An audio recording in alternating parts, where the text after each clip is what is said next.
This week, American real estate has been completely dominated by Fannie Mae's prediction. They're forecasting that mortgage rates will drop below 6% this year, possibly reaching 5.5% by year end. Some people are getting nervous, saying that if rates drop this low, everyone who was previously blocked by high rates will rush into the housing market. Won't houses get snatched up like crazy? But others are saying, don't listen to Fannie Mae. Home prices won't be affected at all. So why is Fannie Mae predicting rates could drop this low by year end? Do they have any basis for this? And what does this mean for people waiting to buy homes or invest? Before we start, please hit that like button. Your support is my biggest motivation to keep updating content. The U.S. Treasury announced plans to release Freddie Mac and Fannie Mae from government conservatorship, returning them to private status like before the 2008 housing collapse. Following this announcement, Fannie Mae released their latest rate forecast. Current 30-year mortgage rates are at 6.9%, but they predict rates could drop to 6%, even 5.5%, saving homeowners from financial distress. However, many people are skeptical of Fannie Mae's real estate predictions. As someone mentioned during the 2008 housing collapse, Fannie Mae couldn't even predict their own survival. How can you expect them to predict American real estate? So people are curious. How exactly do these lending institutions predict interest rates? How can they be wrong every time yet keep making predictions? Let's talk about these institutions' mortgage rate prediction methods and see how accurate their forecasts really are. We can compare it to weather forecasting. Weather prediction uses meteorological data, temperature, air pressure, wind speed input into a model to generate forecasts. We see local weather reports everywhere. For Fannie Mae to predict mortgage rates, they use economic data like employment indicators, inflation coefficients, and consumer confidence index, all input into a model to generate rate predictions.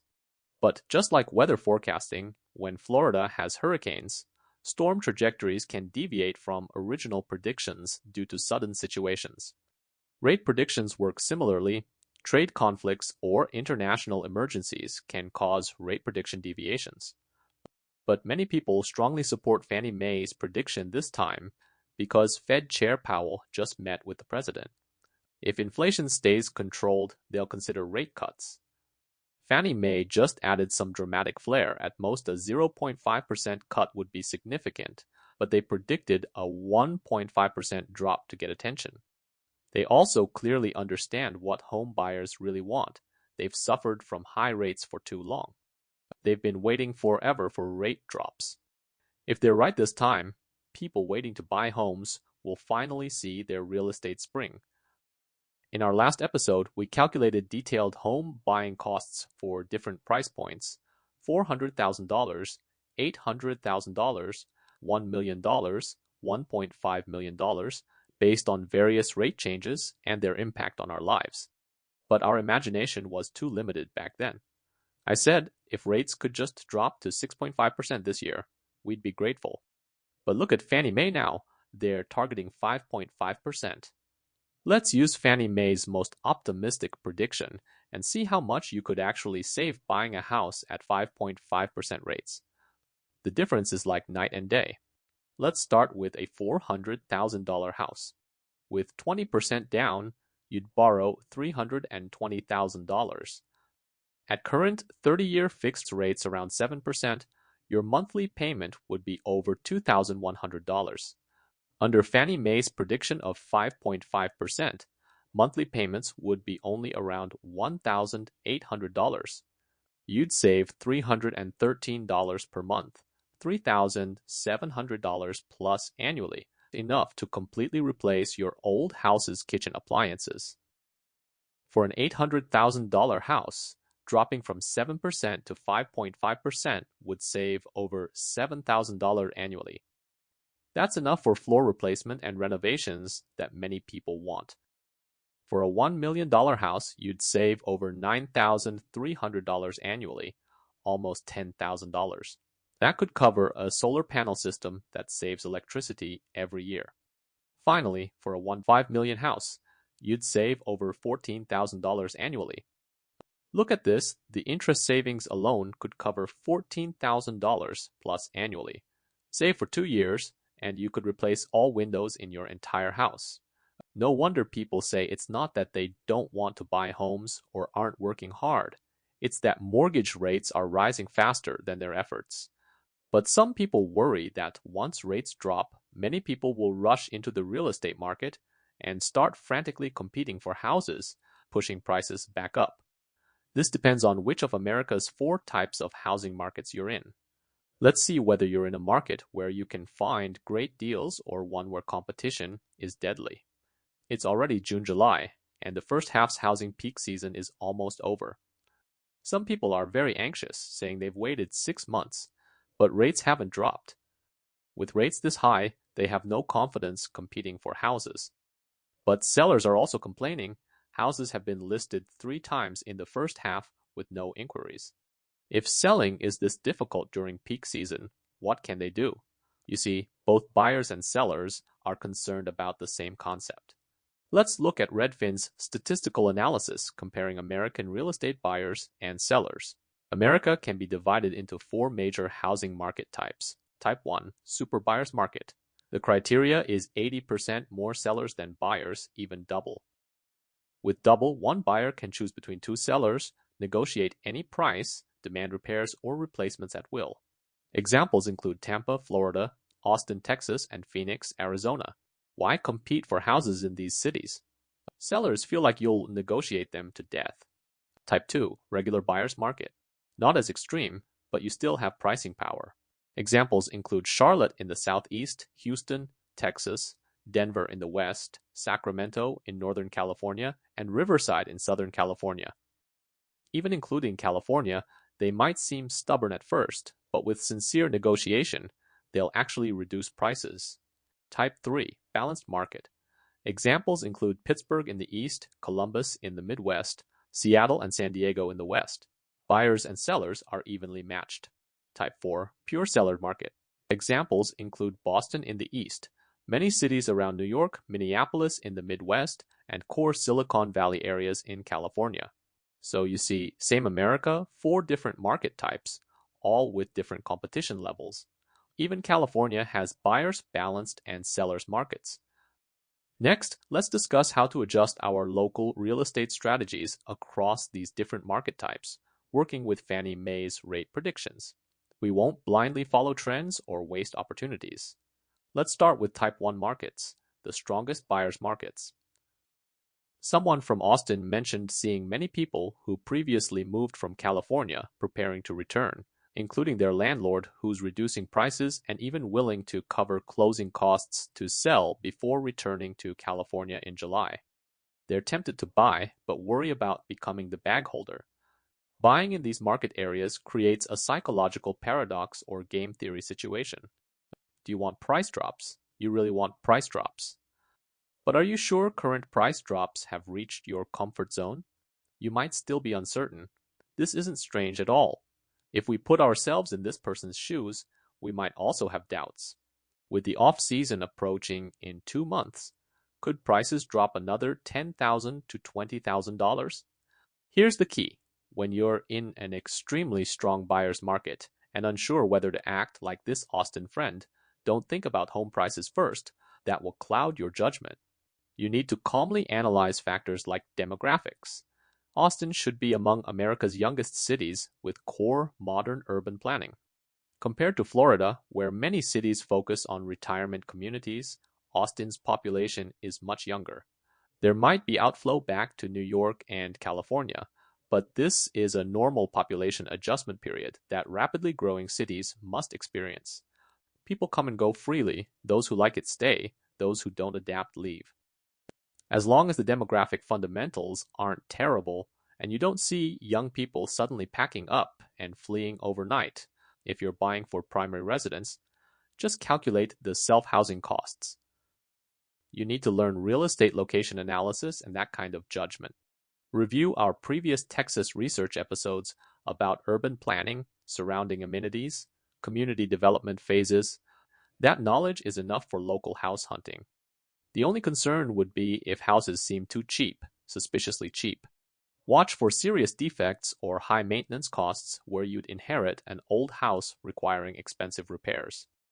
So combining Fannie Mae's rate predictions, whether rates drop to 6.5%, 6%, or below 5.5%, your local housing supply is nearly flooding the market.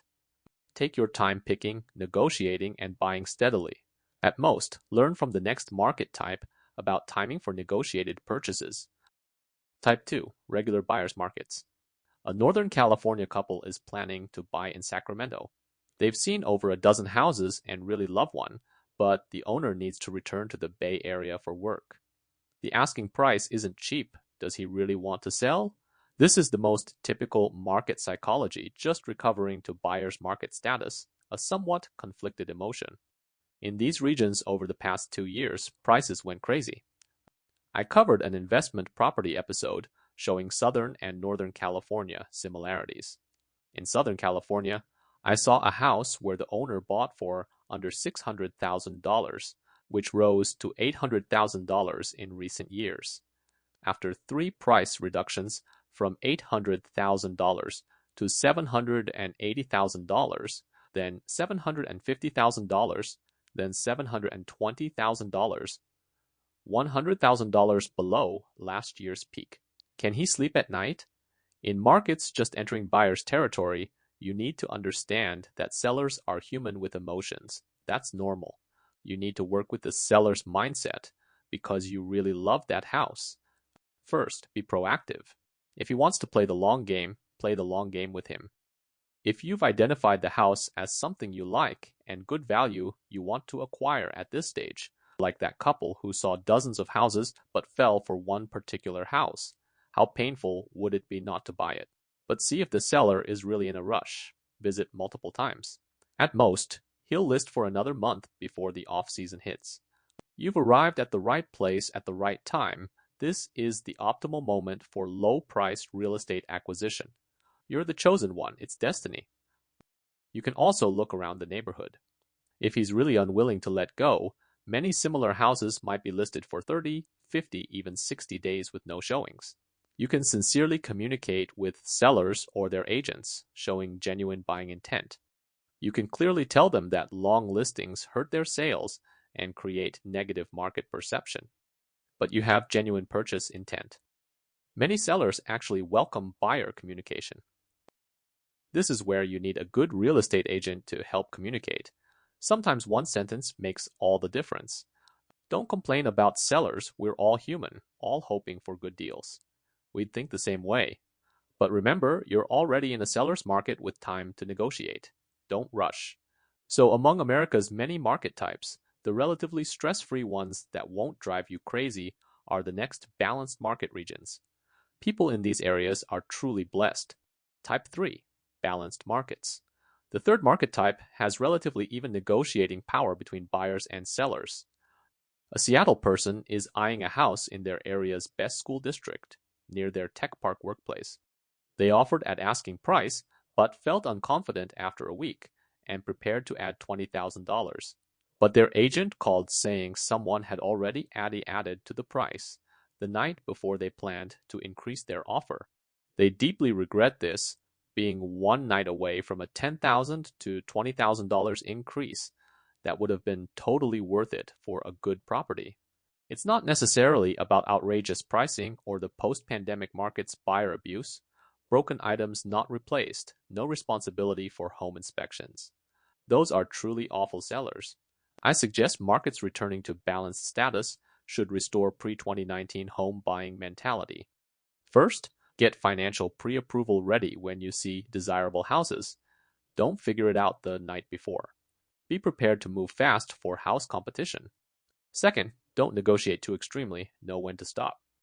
This person appropriately felt that good school districts were worth adding money for rather than creating difficulties through excessive price cutting. If you were selling, you wouldn't like dealing with people making unreasonable demands either.